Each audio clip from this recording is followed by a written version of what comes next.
So I finished day one of the Shamami Mahamudra Kriya, and basically what it was just a group of practices that are preparatory for the Kriya. So everything was preparatory, but it's very essential. They went into detail about keeping the spine sort of like strong, because if the spine's strong, then like it makes sense. It just makes sense. Like the human body and the spine is like the connected way and like motherboard of the entire body. Basically, if I had to put it into words for anybody to get it, basically like the main core system of the entire body. And if you have like a very good spine, then it allows for good information, good connectivity, and things can communicate in the body much better. Like everything can communicate more seamlessly. If it's like that, or something's off tweaked, then it won't communicate as efficiently. Yeah, that's the best way to say it. So if it's like a strong, good elasticity, flexible, strong spine, then everything will communicate very efficiently. I'm not gonna go over specific practices and stuff like that because it's irrelevant. Because there's no advantage of me telling you the specific practices, because without a guru, then the practices are just empty. There's no real substance to the practices anyways. So, but they're basically preparatory, and there's a couple things I've been practicing, but it's good like there's a couple ways that they taught it where I get it, understand it more, especially the sitting. Like you have to sit it in like this thing called siddhasana, I think it's called. It's like a half lotus, or not a half lotus, it's like a half pose type vibe. And but being able to sit in that for like an hour, 2 hours is where it gets challenging, because first of all, I already have a back pain. Aside from the back pain, the freaking knees, bro. The knees.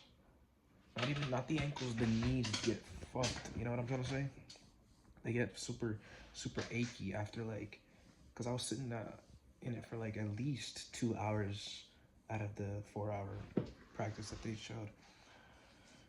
So I don't know how it's gonna work tomorrow, where we're required to, uh, we're required to be there for 12 hours. So I don't know exactly how I'm gonna be able to sit in a posture for 12 hours, but I'm gonna do my fucking best to sit in a posture for 12 hours. I'm gonna do my best. They said they'll give us breaks, which I'm definitely gonna need it to stretch my knees out, because sitting in that posture for like an hour, 2 hours is tough. It's tough. But yeah, so that's that. Tomorrow is the transmission, so the noise in my house, my parents did a pretty good job, but it was the people upstairs, or there's kids upstairs, and they make noise. I can't get mad at them, But yeah, I can't get mad at them. But a big thing, before I get to like something specific, a big thing is like also like just, yeah, okay, yeah. So a big thing about it is having your body being able to sit comfortably without any disturbances for longer periods of time. Like that's the biggest thing. It's not the mind,